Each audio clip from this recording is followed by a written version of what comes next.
தமிழகம் எங்கும் Max Gold cash for your gold. Max Gold நீங்க தங்க மட்டும் இல்லைங்க, பிளாட்டினம், டைமண்ட், சில்வர், ரூபினி எதை வேணாலும் விற்கலாம். உங்களுக்கான பணம் ரொக்கமா கையிலயோ இல்லைன்னா பேங்க் அக்கௌண்ட்லயோ உடனடியாக செலுத்திடுவாங்க. மார்க்கெட் மதிப்பை விட 100 ரூபாய் ஒரு கிராமுக்கு உங்களுக்கு கூடுதலா கிடைக்கும். தமிழ்நாடு முழுக்க டோர் ஸ்டெப் சர்வீஸும் இவங்க ப்ரொவைட் பண்றாங்க. உங்களுக்கு கோல்ட விற்கணும்னா அதுக்கு ஒரே ஒரு பெஸ்ட் பிளேஸ் மேக்ஸ் கோல்டு தான். கால் 04445454545. வணக்கம். Big topic with Karthik Mayakumar. இப்போ ஒரு நோய் கிருமி ஒரு நாட்டில் உருவாகுது அப்படின்னா அதை அந்த நாட்டுக்குள்ளே இருக்கிறவங்களை அதிகமாக போட்டு பதம் பார்க்கணுமா, இல்லை சம்மந்தம் மேலே வெளிநாட்டில் வந்து பதம் பார்க்கணுமாங்க? ஆனால் கோவிட்-19 விஷயம் ஞாபகம் இருக்கா? ஆரம்பித்தது சைனாவில், ஆனால் முடிஞ்சது அமெரிக்காவில். என்ன அடி அடிச்சுது. இந்த நேரத்தில் துளசி கப்பாட் இருக்காங்களே, ஒரு வீடியோ இப்போ வெளியிட்டு தொலைச்சிருக்காங்க. ஒட்டுமொத்த உலகத்தையும் பரபரப்போட உச்சத்துக்கே கொண்டு போயிருக்கு. இந்த கொரோனா வைரஸ் அப்படின்றது லேப் லீக்கு தான். அது லேபில் ஆய்வு பண்ண போய் தான் வெளியே வந்திருக்குன்ற விஷயத்த அவங்க அடித்து சொல்கிறாங்க. இதுக்கு உடந்த யாருன்னு திரும்ப கை காட்டுறாங்க? ஆந்தோனி ஃபாச்சியை. இதை பற்றி தான் முழுக்க பார்க்க போகிற நிகழ்ச்சிக்குள்ள போகலாம். How Fauci lied to Congress in 2024. Did you ever discuss Chinese bioweapons program with anyone in the intelligence community? I've never discussed the Chinese bioweapons program, to my knowledge, with anybody. Corona virus மறக்க முடியுமா? எனக்கு பாதிப்பு இல்லைன்றனால கூட maybe ஃபியூச்சரில் மறக்கலாம். ஆனால் பாதிப்படைஞ்சவங்க சத்தியமாக இந்த வாழ்நாள் முழுக்க மறக்கவே முடியாது. இந்த கோவிட்-19 எங்கே ஆரிஜின் ஆச்சு? சைனாவில். இது அவங்களே ஒத்துக்கிட்டது தான். அங்கே இருக்க ஒரு மார்க்கெட்டில் இது ஆரிஜின் ஆனதா சைனா சொல்லுச்சு. ஆனால் அமெரிக்கா உட்பட பல பேர் என்ன சொன்னாங்க? இல்லை சைனாவில் உஹானில் ஒரு லேப் இருக்குது. அந்த லேபுக்குள்ளே ஏதோ இவங்க ரிசர்ச் பண்ணியிருக்காங்க. பயோ வெப்பன் சார்ந்து ரிசர்ச் பண்ணியிருக்காங்க.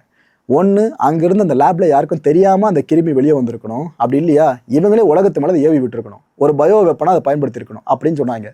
இதை சொன்னதில் முக்கியமான நபர் யார் தெரியுமா? Donald Trump. அவரோட ஃபர்ஸ்ட் டென்யூரில் பார்த்து இவ்வளோ இஷ்யூஸை அப்போ அவரே சொன்னார். அவர் கொரோனா வைரஸ் கூட உச்சரிக்க மறுத்துட்டார். உஹான் வைரஸ், சைனா வைரஸ் தான் உச்சரிச்சுட்டு இருந்தால் நல்லா ஞாபகம் இருக்குங்களுக்கு. அந்தளவுக்கு பேசி சைனாவை செஞ்சுட்டு இருந்தாப்புல அந்த டைமில். எதுக்கு திரும்ப இவ்வளோ கோவம் அவருக்கு வந்துச்சு? அப்போ உலகத்திலேயே அதிகப்படியான உயிரிழப்புகள் கொரோனாவில் ஏற்பட்டது அமெரிக்காவில் தான். அந்த மக்களுக்கு எவ்வளோ நோய் எதிர்ப்பு சக்தி கம்மியாக இருக்குன்ற விஷயம் அப்போ தான் உலகத்துக்கே தெரிய வந்துச்சு. கிட்டத்தட்ட 12 லட்சம் பேர் உயிரிழந்தாங்க அமெரிக்காவில் மட்டும். அங்கே இந்த கொரோனாவில் பாதிக்கப்பட்டவங்க எண்ணிக்கை எவ்வளோ தெரியுமா? 11 கோடியே 18,20,082 பேர் பாதிக்கப்பட்டிருந்தாங்க. இவ்வளோ இஷ்யூ அமெரிக்கா ஃபேஸ் பண்ணவே தான் ட்ரம்ப் வாயிலிருந்து சைனாக்கு எதிராக இவ்வளோ வார்த்தைகள் வந்துருந்துச்சா? டொனால்ட் ட்ரம்ப் ரொம்ப நம்பின ஆள் யார் தெரியுமா? ஸ்க்ரீனில் இருக்காரு, இவர் தான் டாக்டர் ஆந்தோனி ஃபாச்சி. இவரை பற்றி சொல்லணும்னா அமெரிக்காவிலேயே தி டாப் ஹெல்த் ஆஃபிஷியல்னா இவர் தான். இந்த இன்ஃபெக்ஷஸ் டிசீஸ் இருக்குல்ல, அதாவது ஒருத்தர்கிட்ட இன்னொருத்தருக்கு பரவுற இந்த தொற்று நோய்கள்லாம், இது சார்ந்து பயங்கரமாக ரிசர்ச் பண்ணுற ஒரு எக்ஸ்பர்ட்டை இவர் தாங்க. இதெல்லாம் மேலே national institute of allergy and infectious disease center இருக்குல்ல, இதை லீட் பண்ணது இவர் தான். அப்போ ஏற்பட்ட இவர் ஒரு பெரிய வேலையை பார்த்து விட்டாருப்பா அப்படின்னு இப்போ ஒருத்தவங்க சொல்லியிருக்காங்க வீடியோவில். என்னென்ன பேசி வச்சிருக்காங்க தெரியுமா அவங்க? ஆக்சுவலாக Donald Trump to the core வரைக்கும் நம்பினாருங்க ஃபாச்சியை. ஃபாச்சி சொல்கிறதான் சரி நம்பினார். ஆனால் ஒரு கட்டத்தில் இவர் ஒன்று சொல்ல போயிட்டு அதுக்கு ஃபாச்சி மறுப்பு சொல்கிறது, ஃபாச்சி ஒன்று சொல்ல போயிட்டு அதுக்கு இவர் மறுப்பு சொல்கிறதுன்னு உங்களுக்கே தெரியுமே. டொனால்ட் ட்ரம்ப் ஒரு அட்மினிஸ்ட்ரேஷன் இருக்கிறது சாதாரண விஷயம் இல்லை. தலைமை அடுத்து என்ன பேச போகிறாருன்னு அவர் டீமில் இருக்கவங்க மட்டும் இல்லை, இவருக்கே தெரியாது. அந்தளவுக்கு மாற்றி பேசுவாரா? ஃபாச்சி ஒரு சில நேரங்களில் தலையில் அச்சுக்கிட்டுலாம் பார்த்துருந்தோம் போனாடி. நம்ம உதாரணத்துக்கு சொல்லணுன்னாக்கா ஆன்டி மலேரியல் ட்ரக் இருக்குல்ல, ஹைட்ராக்சிக்ளோரோக்வின், இதை இந்தியா அதிகப்படியாக உலக நாடுகளுக்கு ஏற்றுமதி பண்ணுது. அமெரிக்காவுக்கும் சேர்த்து நிறைய கொடுத்துட்டு இருந்தோம். ஆனால் அந்த டைமில் உள்நாட்டு தேவை அதிகமாக இருந்துச்சு கொரோனா பீக்கில் இருந்த டைமில். ஏன்னா கொரோனாக்கு மருந்து கண்டுபிடிக்கல. அப்போது அதுக்காக என்ன பண்ணோம்? எக்ஸிஸ்டிங்காக இருக்கிற மருந்துகளை நாம் பயன்படுத்திக்கிட்டு இருந்தோம். அந்த டைமில் தான் அமெரிக்கா வாய் விட்டுச்சு. ஞாபகம் இருக்கா? டொனால்ட் ட்ரம்ப் சொன்னார் பாருங்க, எங்களுக்கு மட்டும் அந்த மருந்தை கொடுக்கல, உங்களை நாங்கள் பதிலடி கொடுப்போம், விட மாட்டோம் இந்தியான்னு அப்படி கற்றுக்கிட்டு இருந்தார் அந்த டைமில். அப்போ எல்லாருமே ஃபாச்சிட்டை கேட்கும் போது, ஏங்க அது ஆன்டி மலேரியல் ட்ரக்குங்க, ஓரளவுக்கு தான் நம்ப முடியும், அதை வச்சு கொரோனா குணப்படுத்த முடியலாம் கிடையாதுன்னு அவர் ஒன்று சொன்னார். இப்படியே போயிடுச்சு ஃபுல்லாக குழப்பமாக அவங்களுக்கு மத்தியில். இந்த ஃபாச்சி இருக்கார்ல, இவர் ப்ரீஎம்ப்டிவ் பிரசிடென்ஷியல் பாடனை அமெரிக்கா முன்னாள் இவர் பைடன் கிட்டேருந்து ஆல்ரெடி வாங்கியாச்சு. ஸோ கிட்டத்தட்ட நீங்கள் பெயில் வாங்குறதுக்கு சமம். அப்படிப்பட்ட விஷயம் இங்கே முடிஞ்சிருச்சா? ஆனாலும் ஃபாச்சியோட செய்த பாவம்னு சொல்கிறதா, இல்லை அந்த மனுஷனை தேவையில்லாமல் குறை சொல்கிறாங்கன்னு சொல்கிறதா, இல்லை நான் ஒரு ஸ்டாண்ட் எடுக்கல, நீங்களே முடிவு பண்ணிக்கலாம். இப்போ தொடர்ந்துக்கிட்டு இருக்கு. இப்போ என்ன தெரியுமா இருக்குது? இந்த ஸ்க்ரீனில் தெரியுறாங்களே, துளசி கப்பாட், அமெரிக்காவோட நேஷ்னல் இன்டெலிஜென்ஸோட டைரக்டர். அப்படி இருந்தவங்க இதுக்கப்புறம் இல்லை, என்னென்னு உங்களுக்கே தெரிஞ்சிருக்கும். இவங்க தன்னோட கடைசி பணி நாள் அந்த ஃபைனல் டேயில் ஒரு வீடியோவை வெளியிட்டிருக்காங்க. அந்த வீடியோ கூடவே கிளாசிஃபைடு டாக்குமெண்ட்ஸை ரிலீஸ் பண்ணியிருக்காங்க. அது என்னென்ன தெரியுமா சொல்கிறாங்க? அவங்க சொல்கிற குற்றச்சாட்டுகள்லாம், இந்த கோவிட் ரிசர்ச் இருக்குல்ல, அதில் பெரிய கவரப் நடந்திருக்குன்னு சொல்கிறாங்க. உண்மையை மூடி மறைக்க பல பேர் ட்ரை பண்ணியிருக்கிறதா சொல்கிறாங்க. இதில் மெயின் ஃபேஸ் யார் தெரியுமா? இது வரைக்கும் சொன்னேன் டாக்டர் அந்தோனி ஃபாச்சி. அவர் தான் கை காட்டுறாங்க இவர் தாங்க எல்லா வேலையும் பார்த்து விட்ருக்காருன்னு. ஆக்சுவலாக அவர் 2024 காங்கிரஸில் நிறைய உண்மைகளை சொல்கிறேன்னு சொல்லி வந்தார்ல ஃபாச்சி. அவர் சொன்னது பூராவுமே பொய்ங்க. நிறைய பொய் சொல்லியிருக்காரு. அதில் ஒன்று ஒன்றா சொல்கிறதா இருந்தால் லிஸ்ட்டு போட்டே போகலான்னு லிஸ்ட்டை போடுறாங்க. ஃபாச்சி ஆக்சுவலாக என்ன பண்ணியிருக்காப்புல, இந்த வைரஸ் சம்மந்தமான ரிசர்ச் பண்ணுறதுக்கான ஃபண்டிங் இருக்குல்ல, இதை ஃபுல்லாக டைரக்ட் பண்ணி விட்டது ஃபாச்சி தான். கெயின் ஆஃப் ஃபங்க்ஷன் அப்படின்ற இந்த ரிசர்ச்சை பேஸ் பண்ணி உகானில் நடந்துட்டு இருந்துச்சு பார்த்தீங்களா, இதுக்கு அமெரிக்க மக்கள் செலுத்தின வரி பணம் இருக்குல்ல, இதை கொடுத்துருக்காங்க. இதுக்கான முழுக்க சேனலைஸ் பண்ணது ஃபண்டிங்க்கு ஃபாச்சி தான். அங்கே வவ்வால் சார்ந்த வைரஸுங்க, இதை பேஸ் பண்ண ரிசர்ச் ஒன்று போயிட்டு இருந்திருக்கு அந்த உகான் லேபில். அது சார்ந்து ஃபுல்லாக அசோசியேட்டாக இருந்ததும் டாக்டர் ஃபாச்சின்னு சொல்கிறாங்க துல்சி. இந்த ஃபாச்சி என்ன பண்ணிட்டு இருந்தாரு, அதாவது இந்த கொரோனா வைரஸ் ஸ்ப்ரெட் அவுட் ஆன பிற்பாடு அமெரிக்காவோட இன்டெலிஜென்ஸ் அஃபிஷியல்ஸ் இருக்காங்களே, அவங்க கூட ரொம்ப தொடர்ந்து கான்டாக்டில் இருந்தார், பேசிக்கிட்டே இருந்தாப்புல. அவர் எதுக்காக பேசியிருக்காருன்னா, இந்த லேப் லீக் இருக்குல்ல, ஆய்வகத்தில் இருந்து தான் இந்த கொரோனா கிருமி வெளியே வந்திருக்குன்னு, இந்த விஷயத்தை மறைக்கிறதுக்காக தான் அந்த அஃபிஷியல்ஸ் கிட்ட தொடர்ந்து பேசிட்டே இருந்திருக்கு. அந்த அஃபிஷியல்ஸ் வாய் அடைச்சிட்டு இருந்திருக்காரு. அமெரிக்கன்ஸ் உண்மையை தெரிஞ்சுக்கணும், எப்பவுமே அரசு டிரான்ஸ்பரண்ட்டாக அவங்க கிட்ட இருக்கணும். அந்த ஒரே காரணத்துக்காக மட்டும்தான் நெவர் பிஃபோர் சீன் டாக்குமெண்ட்ஸை நான் இப்போ அன்வீல் பண்ணுறேன்னு அவங்க அந்த டாக்குமெண்ட்ஸை வெளியிட்டிருக்காங்க. உண்மையிலேயே ஃபாச்சி பொய் சொன்னாரா ப்ரோ அப்படின்னு கேட்டிங்கன்னா, ஒன்று சொன்னார். அவர் பொய் சொன்னாரா இல்லையான்றது இனிமேல் அவர்த்து வாய் திறந்து சொன்னால் மட்டும் தான் தெரியும். 2024 காங்கிரஸில் அவர் ஏதோ சொன்னார் பொய்ன்னு சொல்லி துல்சி சொன்னாங்களே, என்ன சொன்னான்னு எக்ஸாக்டாக சொல்கிறேன். அப்போ என்ன தெரியுமா கேள்வி கேட்டாங்க இவர்கிட்ட, ஃபாச்சி கிட்ட, நீங்கள் ஏதோ லேப்லிக் தேரியெல்லாம் மறைக்கிறதுக்கு யூஎஸ் இன்டெலிஜென்ஸோட அஃபிஷியல்ஸ் எல்லாம் கையில் போட்டுட்டு இருக்கிறதாவோ என்னென்னமோ சொல்கிறாங்க.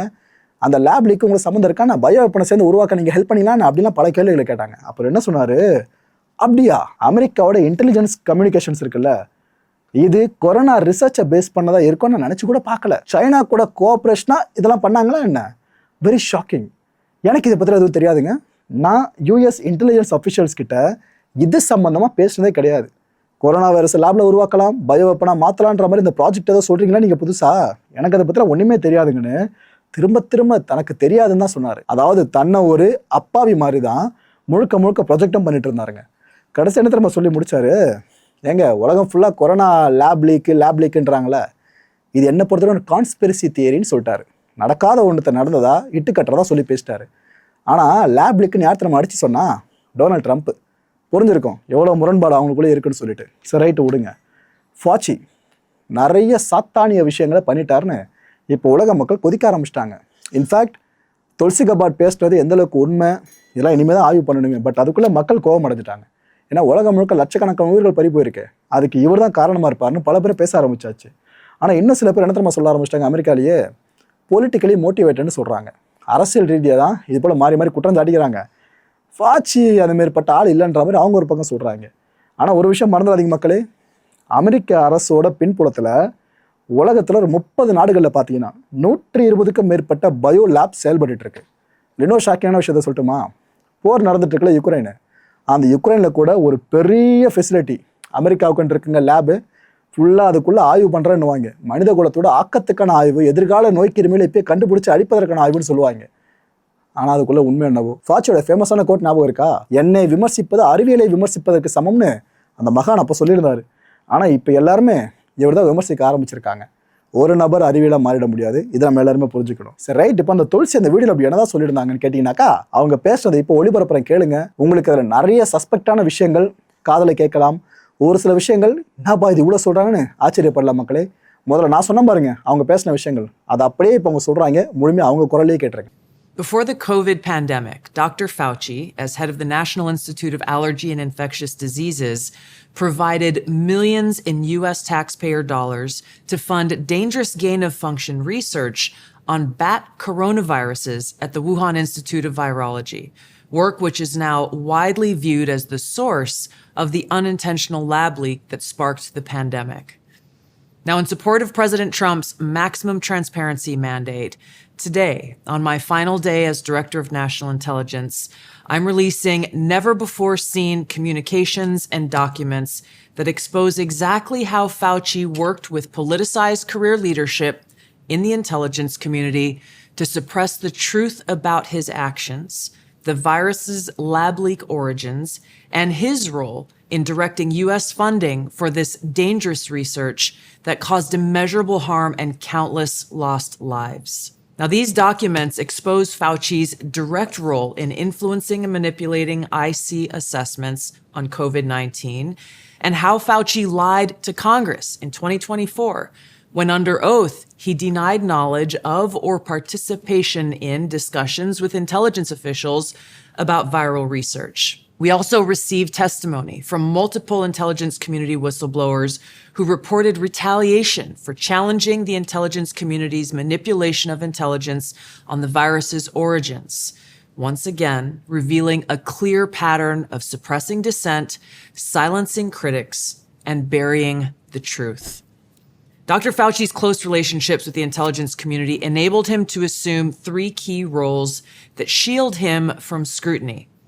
First, Dr. Fauci funded dangerous gain-of-function coronavirus research linked to Big Pharma and their pursuit of universal vaccines worth trillions of dollars. Second, Dr. Fauci was the behind-the-scenes advisor who, alongside his hand-picked so-called experts, pushed the intelligence community to endorse a natural animal origin to hide his dangerous gain-of-function research that he funded using taxpayer dollars, all of this in a deliberate attempt to cover up the truth and shift the blame and attention away from Fauci's own actions. Third, Dr. Fauci became the nation's pandemic pundit, and he publicly pushed lies, disinformation, and censorship using every platform available. Now, according to hundreds of reviewed emails, which are included in this release, the intelligence community almost always incorporated Fauci's recommendations. He promoted a fraudulent paper whose publication he helped prompt as legitimate information for intelligence community consideration. Senior analysts praised Dr. Fauci not as a policymaker, but as what they called an unbiased guide to the real coronavirus experts, while deliberately ignoring experts who might dissent from Fauci's narratives. Now, Fauci didn't stop there. He blatantly lied to Congress under oath during his 2024 testimony to the House Select Subcommittee on the Coronavirus Pandemic, denying that he ever spoke to any intelligence agency about COVID. Now, the correspondence I'm releasing today directly contradicts his sworn testimony. Now, we received statements from multiple whistleblowers revealing that the intelligence analysts who dared to challenge Dr. Fauci's COVID origin conclusions faced threats of retaliation, marginalization, and many suffered career setbacks. For example, a contractor was terminated just days after coming forward to ODNI as a whistleblower. Another example, those who advocated for the lab leak hypothesis or expressed dissenting views were reminded by their managers that leadership would determine which analysts would be promoted and which would not. The message was clear: go along or be punished. Senior leaders also sought to undermine whistleblowers by removing anonymity, which is required in the whistleblower process, as they made their complaints, and also insisting that their managers or attorneys be present during ODNI meetings where these whistleblowers were coming forward with their testimony, obviously creating an atmosphere of intimidation. The COVID pandemic caused tremendous hardship and pain for millions of our fellow Americans and countless people around the world. Now, after years of lies and censorship and cover-ups, the American people deserve transparency, truth, and accountability. The tactics that were used to hide the truth are straight from the deep state playbook. Politicized self-serving leaders like Dr. Fauci covered up their own wrongdoing and abuses of power, manipulated intelligence, lied to Congress, and undermined a duly elected president by restricting his access to the vital facts he needed to keep the country safe. It's time you know the truth. இந்த கான்டென்ட்டை பொறுத்தவரைக்கும் நாமளாக சிந்திக்க வேண்டியது ஒரே ஒரு விஷயம் தான். இனிமேல் எந்த நோய்க்கிருமி உலகத்தில் பரவனாலும் இது பரவனதா தெரிலப்பா, இது யார் பரப்பியிருப்பா அப்படின்னு தான் சந்தேகிக்க தோணும். இங்கே நடந்துட்டு இருக்க கலையபுரம் இதைத்தான் ஊர்ஜிதப்படுத்துது. அடுத்த நிகழ்ச்சியை சந்திக்கலாம். நன்றி, வணக்கம். தமிழகம் எங்கும் Max Gold, cash for your gold. Max Gold நீங்க தங்க மட்டும் இல்லைங்க, பிளாட்டினம், டைமண்ட், சில்வர், ரூபினி எதை வேணாலும் விற்கலாம். உங்களுக்கான பணம் ரொக்கமா கையிலயோ இல்லைன்னா பேங்க் அக்கௌண்ட்லயோ உடனடியா செலுத்திடுவாங்க. மார்க்கெட் மதிப்பை விட 100 ரூபாய் ஒரு கிராமுக்கு உங்களுக்கு கூடுதலா கிடைக்கும். தமிழ்நாடு முழுக்க டோர் ஸ்டெப் சர்வீஸை இவங்க ப்ரொவைட் பண்றாங்க. உங்களுக்கு கோல்ட விற்கணும்னு அதுக்கு ஒரே ஒரு பெஸ்ட் பிளேஸ் மேக்ஸ் கோல்டு தான். கால் 04445454545. என் அன்பார்ந்த மாயம் ஸ்டுடியோஸ் நேயர்களே, மாயம் பக்தின்னு ஆன்மீகத்துக்காக பிரத்யேகமா ஒரு சேனலை கொண்டு வந்திருக்கோம். மறக்காம சப்ஸ்கிரைப் பண்ணி அந்த சேனலுக்கு உங்களோட ஆதரவை மனப்பூர்வமா தெரிவிங்க. வணக்கம் மாயம் ஸ்டுடியோஸ் நண்பர்களே. மாயம் ட்ரெண்ட்ஸ் அப்படின்ற ஒரு புதிய ஃபேஸ்புக் பேஜை ஓப்பன் பண்ணியிருக்கோம். நீங்கள் யூடியூப்பில் பார்த்துட்டு இருக்கீங்களா நம்மளோட கான்டென்ட்ஸ்லாம், இதெல்லாம் விட ஒரு படி மேலே ரொம்ப கிறிஸ்பாகவும் ரொம்ப சூப்பராகவும் நிறைய கான்டென்ட்ஸ் உங்களுக்கு இந்த பேஜில் காத்துட்ருக்குங்க. ஸோ உடனடியாக ஃபேஸ்புக் பிளாட்ஃபார்ம் போங்க, மாயம் ட்ரெண்ட்ஸ்னு டைப் பண்ணி சர்ச் பண்ணி நம்ம பேஜை ஃபாலோ பண்ணுங்கள். அப்படியே நம்ம சேனலையும் நீங்கள் சப்ஸ்கிரைப் பண்ணிட்டீங்க அப்படின்னா இன்னும் நிறைய புது கான்டென்ட்ஸை உங்களுக்காக ப்ரொடியூஸ் பண்ணி கொடுத்துக்கிட்டே இருப்பாங்க. நீங்கள் பண்ணுற ஒவ்வொரு சப்ஸ்கிரிப்ஷனும் எங்களுக்கு பெரிய மோட்டிவேஷனாக அமையும்.